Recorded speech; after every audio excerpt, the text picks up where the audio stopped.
تذكر يوما كنت تعانق دمعة الفكر تناجي الله في صبر وترجو رحمة. الحمد لله رب العالمين والصلاة والسلام على أشرف الأنبياء والمرسلين وعلى آله وأصحابه أجمعين. قال الله تعالى وتبارك في القرآن المجيد والفرقان الحميد. بسم الله الرحمن الرحيم.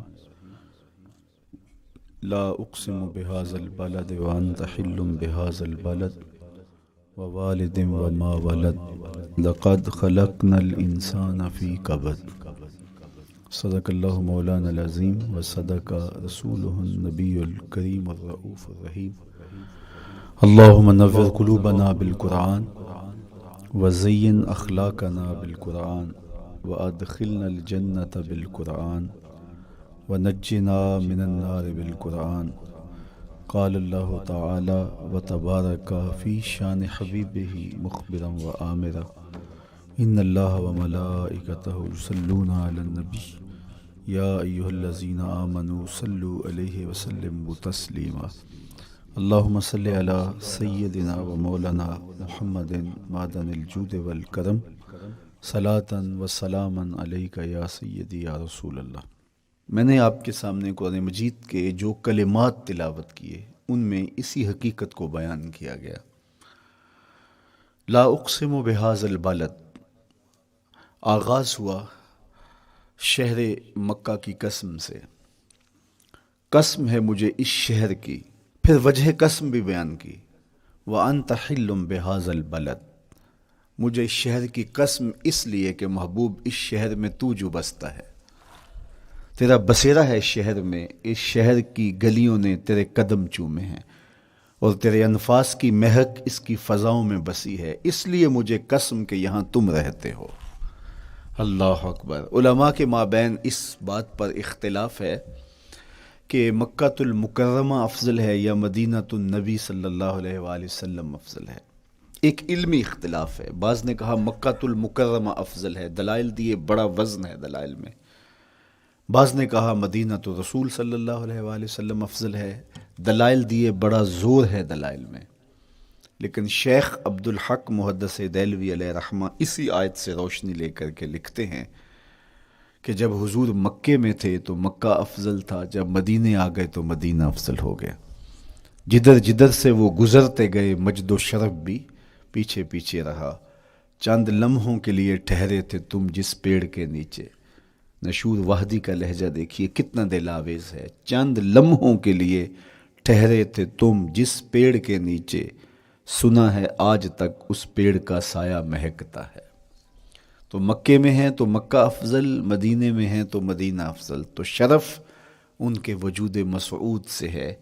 وہ جدھر جدھر سے گزرتے جائیں گے وہاں وہاں ہی نور پھیلتا چلا جائے گا. اور پیر نصیر الدین علیہ رحمہ کا لہجہ یہاں کتنا خوبصورت دکھائی دیتا ہے. ایک بار وہ جدھر سے گزرے ہیں نصیر، ایک بار وہ جدھر سے گزرے ہیں نصیر، بار بار ادھر سے بہار گزری ہے. تو کہا کہ قسم ہے مجھے اس شہر کی، یعنی شہر مکہ کی. کیوں اس شہر کی قسم؟ وَأَنْتَ حِلٌّ بِهَذَا الْبَلَدِ، کہ محبوب اس شہر میں تمہارا قیام ہے، اس شہر میں تمہاری رہائش ہے، تمہارے انفاس کی مہک ہے اس شہر کی فضاؤں میں، اور تمہارے قدموں کو چھوا ہے اس شہر کی گلیوں نے، اس لیے قسم کہ یہاں آپ رہتے ہو. وَوَالِدٍ وَمَا وَلَدَ، اور قسم ہے باپ کی، اور قسم ہے جو اس کی اولاد ہے. والد سے مراد کیا ہے اور ما ولد سے مراد کیا ہے؟ تو اس کے بارے میں ایک قول یہ ہے کہ والد سے مراد حضرت ابراہیم علیہ السلام ہے، اور ما ولد سے مراد حضور علیہ السلام جو ان کے فرزند ہیں. ایک قول کہ والد سے مراد حضرت آدم علیہ السلام ہیں، اور ما ولد سے مراد ان کی ساری ذریت اور نسل ہے.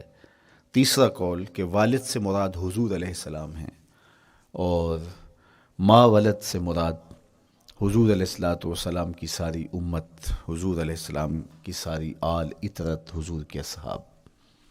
لیکن علماء نے پہلے قول کو ترجیح دی کہ مکۃ المکرمہ کی قسم کی گئی تو پھر مناسبت بنتی ہے کہ حضرت ابراہیم کا ذکر بھی ہو، تو اس لیے والد سے مراد حضرت ابراہیم ہیں اور ما ولد سے مراد حضور علیہ الصلاۃ والسلام کی ذات ستودہ صفات ہے۔ تو تین چیزیں ہوئیں جن کی قسم کی گئی۔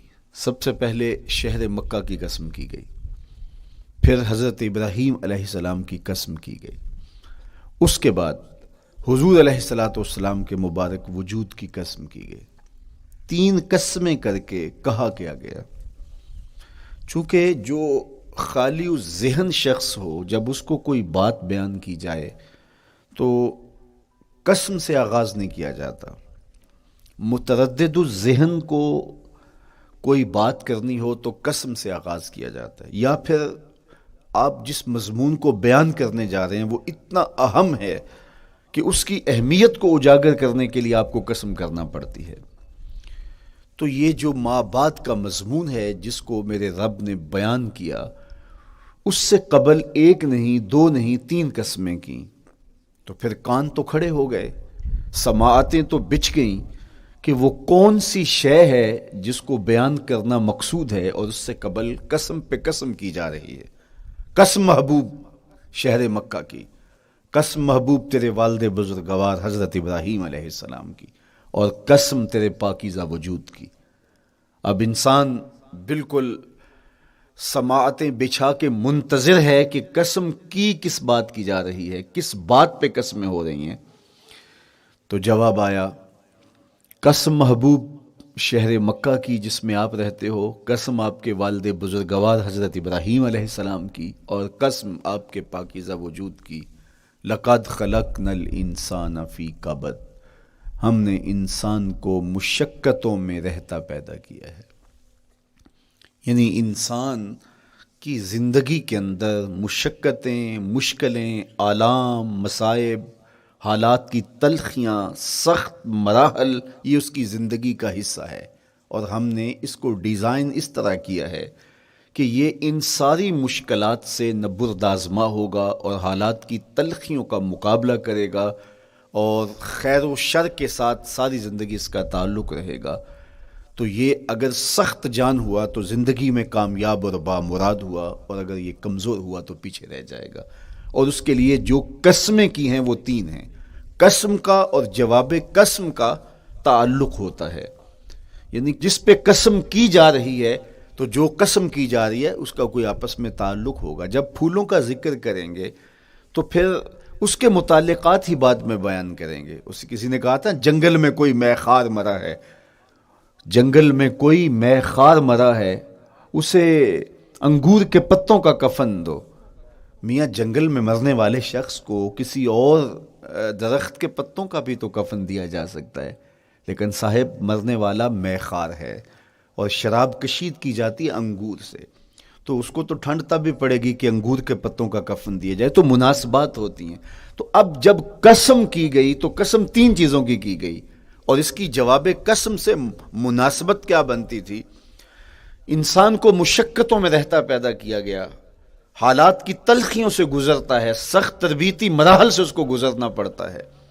تو اس چیز کو بیان کرنے سے قبل تین قسمیں کی گئی۔ پہلی قسم میرے حضور کے پاکیزہ شہر کی، مکۃ المکرمہ کی، اس لیے کہ مکۃ المکرمہ میں دیکھ لیجئے کہ صحابہ اور حضور کے ماننے والوں نے کیسے تلخ زندگی کاٹی۔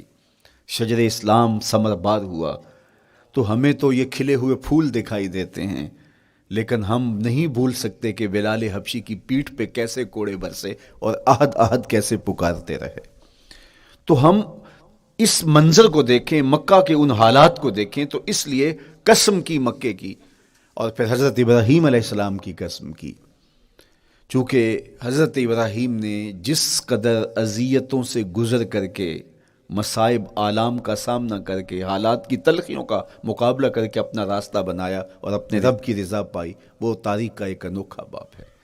اس سے بڑھ کر کیا ہوگا کہ جلتی ہوئی آگ میں چھلانگ لگا دی رب کے حکم کی تعمیل میں، بیٹے کی گردن پہ چھری رکھ دی۔ یہ تماشا لب بام نہیں تھا، منا کی وادی میں وہ انوکھا واقعہ رقم ہوا کہ آج بھی تاریخ انگشت بدندہ ہے کیا ایک باپ، اور وہ اس بیٹے کو ذبح کرنے کے لیے آمادہ ہو گیا جو اس کی آنکھوں کا نور ہے، اور تذكر يوما كنت تعانق دمعة الفكر